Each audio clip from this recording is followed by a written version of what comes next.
Mute Maniac here, and we're looking at Sargula. And I have to admit, I created a couple of videos this morning that I then had to throw in the trash can because I did not see this one thing. So there's a change form button. So if you're looking at Sargula and you go obtains 30 void whenever an ally or enemy dies, there's no data here. But if you click change form, voila. I actually ended up building a video that reverse engineered this damage. And I came really close, actually, to what the multipliers were. It was a 40-minute long video where I just tested the character.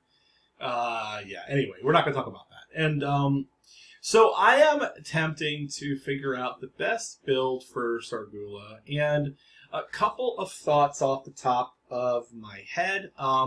We are using a Sanctum effect to get Sargula awakened. I'm doing this because I got really burned by Jinju when I invested a lot of resources in her, and now I don't use her at all. So I'm going to run Sanctum on new heroes for a week before I put any resources into them. So in any case, we were able to get this hero, and looking at the kit, it's all about sustain. There is a max, heals 100% of max HP upon entering void form, so that's important. And there is this minus 30 MP from target on third normal attack from entering void form. So that's this. So basically what we care about is spell damage, and attack speed. You kind of have to do all three.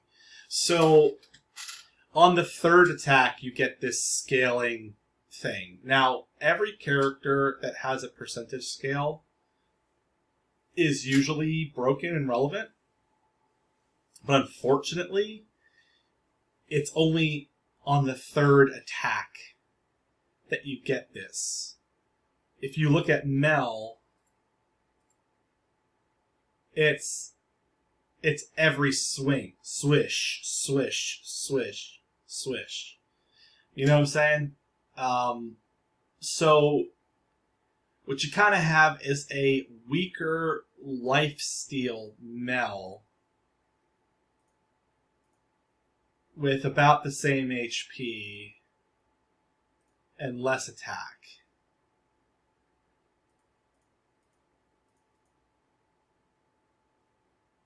And no utility because stun doesn't happen. So I have mixed feelings on this. Now, Void Ritual is interesting. Allies on left and right of Sargula with the highest tier are killed, and at the beginning of battle obtains 60 Void and 25% physical HP drain per ally killed. So you're going to get that plus 50 HP drain if you put two allies there. What I have found, which is annoying, is that because I'm playing Sargula, I can't click the auto tier up button. Because it's going to freaking auto tier up the sacrificial lambs, which actually add no benefit whatsoever to Sargula. So if I have a tier 1 Bardry in the left slot, and like a tier 1, I don't know, another Bardry, screw it. And then I play a bunch of Bardries, and then I just click the very convenient tier up button, which combines all your dudes. I need that silver. I need to sell those Bardries. Oopie days.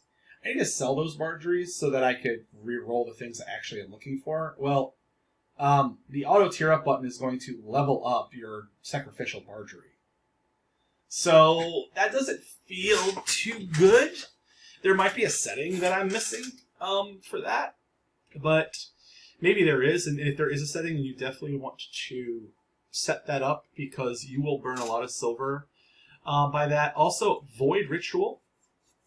It only works with one Sargula. Excuse me. I just keep saying it correctly. Sargula.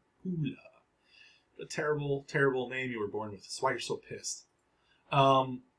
So you can't just be like, oh, I'm going to have two Sargulas, and I'm going to sacrifice a total of 4 people, and I'm going to proc my Void 4 times at the beginning of battle. They won't let you do that. It's just one. It's just one. So basically, yeah, you get to really have one Sargula that gets to have Void Ritual. I don't know if that's a bug or what, but it's kind of like Belina. It's best to only have one Belina unless you're kind of screwed and you need more than one for eyeballs to happen faster. Sargula feels like you kind of only want one. The build that I built for her, which is very rudimentary, is all based off of attack speed, because the thought process is you pretty much want to do this as much as humanly possible. So my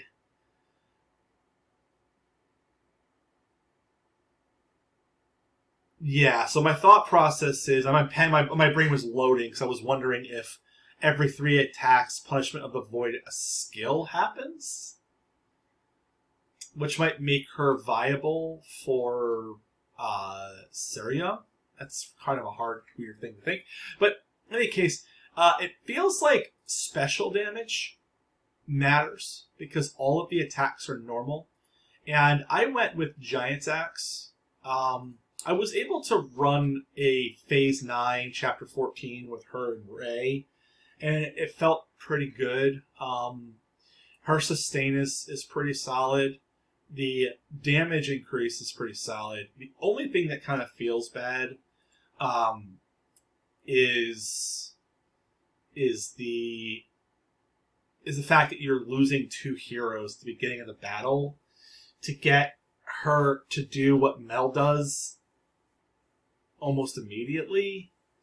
Like, if you hypothetically gave, like, Mel Elixir of Respite and Blood Altar 3, you pretty much have this build already, but better. You know what I'm saying? It's kind of wacky. So this is scaled off of this.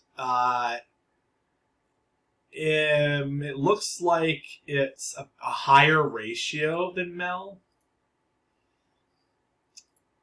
It's a higher ratio, right? So 259 equals 4% versus 94 equals 5%. So hypothetically, if you got this to, let's just round this to 100, right? If you round this to 100, the math is pretty easy. Every 100 spell power gives you roughly 5.5 percent damage. So you chunk this to 1,000, then it's just 10 times as it brings you to 50. So you basically want to get her spell power to roughly 4,000 to 5,000, and that'll give you that nice percentage. I think getting her spell power to 5,000 wouldn't be that difficult. So something to kind of consider. And again, that's kind of where I'm thinking, like, attack speed makes sense. It's that you want to do a balance of both. And that's where Void Relic comes in. So Void Relic is, it gives you attack and spell power by 30%. So by the 7th stack, you're gonna take this number and you're going to increase it by a lot. So you pretty much have to play her with Void Relic. It makes sense. She's the Void Punisher, and they've really built around that kit. So, like, really where I'm at is I have Ray as my carry with an Echo-based, an Uplift Sirion attached to Ray, a Sargula right here at 96, and we're utilizing Holy Grenade. So a lot of people say that I'm wasting my time with Holy Grenade on PvE, but it shuts down enemies' abilities. And it just feels really good in PvE. It shuts off like a lot of spell casting stuff that happens, and it prevents them from recovering MP. It feels good, and it feels like it fits with the fact that she's eating MP into the void. So, you know, Fear Devourer, you're going to be building stacks, and Fear Devourer feels like building stacks is nice. I think the only other thing I would consider is that if you're going to use this like double hero lock builds, and you want more sustain, Fear Devourer could easily be replaced by Elixir of Respite. And I could see that being like an alternative option, because this will essentially keep your Sargula alive longer. So, but this does give you less damage output. And for me, I don't have this relic as optimized as I have Fear Devourer. I mean, I probably will do Elixir for this. It just kind of makes sense. I mean, she's consuming HP. So what ends up happening is she's going to end up eating... She's going to get 25% drain from the guy to the left, 25% drain from the guy to the right. Then she's going to get an additional 10% spell drain from Elixir, and then you're going to get an additional 20% physical and HP spell drain from Blood Altar. So it kind of puts you in a 70%, 80% spell absorb. The only thing that I wish that this had is I wish that Punishment of the Void had no, my brain's not working, CC, like CC immunity. But that's not the case. We get CC'd all day. So the only thing that helps with CC, in my opinion, is Holy Grenade, because if Ray's throwing dudes all over the field that are blowing up, we're just turning off abilities, so we're essentially turning off CCs across the field. The only other character that I might want to see in this build would be adding a Sirion. Not Sirion, a Hayrang, whatever. Hayrang. Just for stun down, but it does kind of do a weird thing with hero lock where you're going to end up getting him. But that's kind of where I'm at. So let's run it. We're going to run this against 15. And we're going to hope that we can do enough damage to defeat Banner Guy. But I'm pretty confident this is a decent build. Let's give it a shot.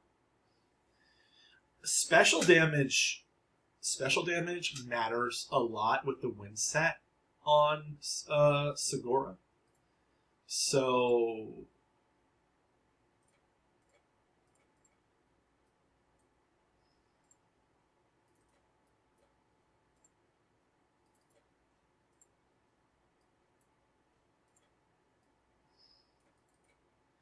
far we're getting pretty lucky.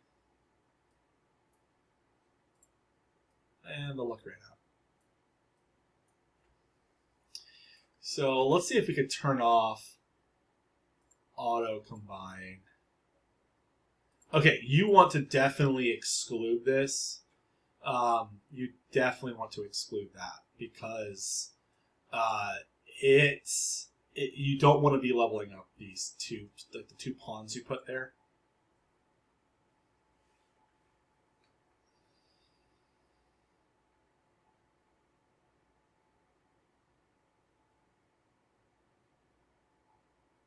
Okay.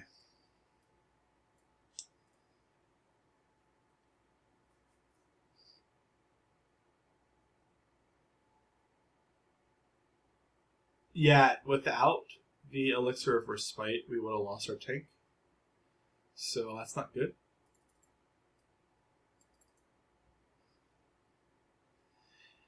It's like Do I want him to have her to have an additional 25% spell drain, or do I want to have 2 tanks? Right? Like that's the hard part.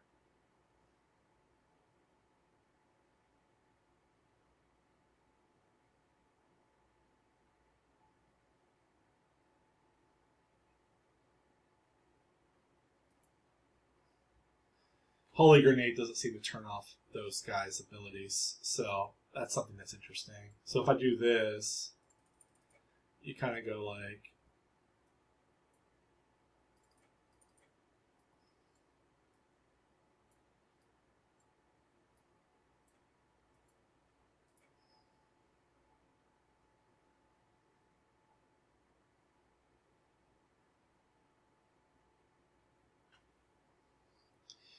I kind of feel like the I go 2 more. Okay. Well, that's not good.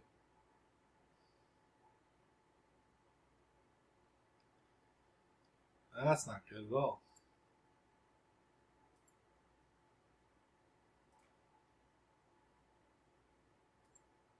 And I kind of have to go silver because I need to expand to give him some type of sustain.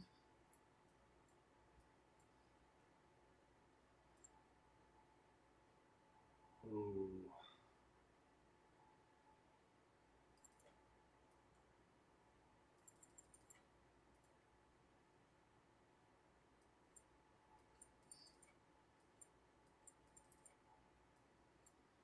It's tough because I kind of want two of her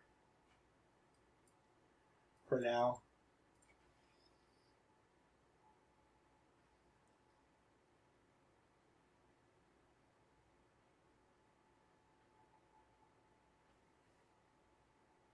So we lost our score again. It's such a weird build. Ooh. Having these 2 assholes in the field sucks. Yeah, that's about how that was going to go down. Sell. I mean, this is a good place to hold these guys, I guess.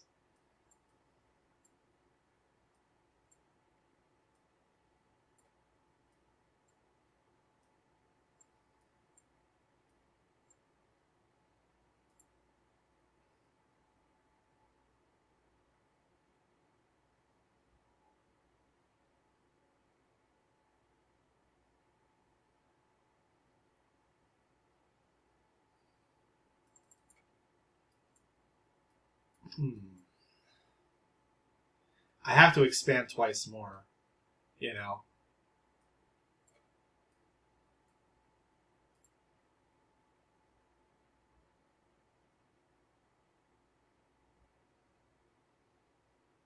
Yeah, Sakura can't sustain. I mean, good thing Ray is just good, you know, which is extraordinarily helpful. Crap.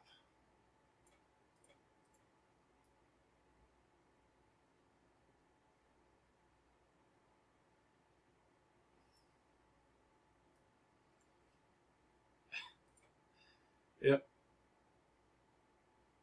That is what we're doing. I mean, we're certainly proccing Void.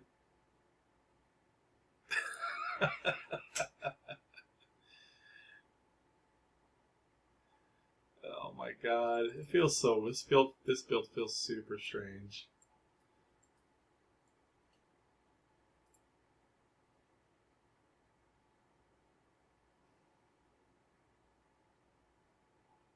Sagara cannot sustain all of those dudes.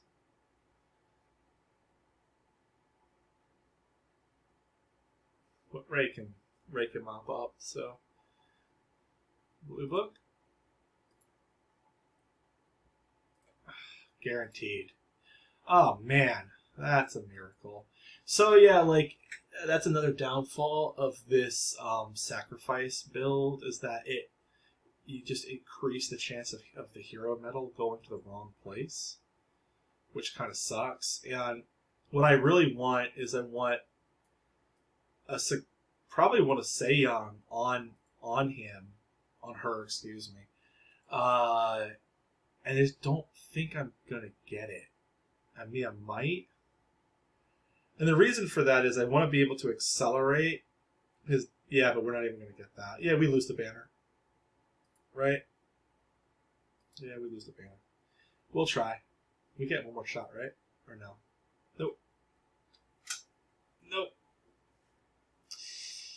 Yeah, that's my first impressions of the hero. I don't know what to make of the hero. It's strange. There are a lot of downsides. She reduces your consistency. Because of the Void Ritual thing.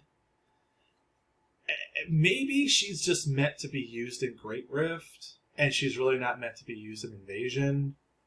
And a lot of other people do what she does better. So, that's my 2 cents. I might change my mind later, but I'm going to have to say, Sargula, I'm probably not going to use you unless somebody can prove to me that you're worth using. All right, well, that's it. I wish it was better. Thanks for watching, guys, and I'll see you in the next one.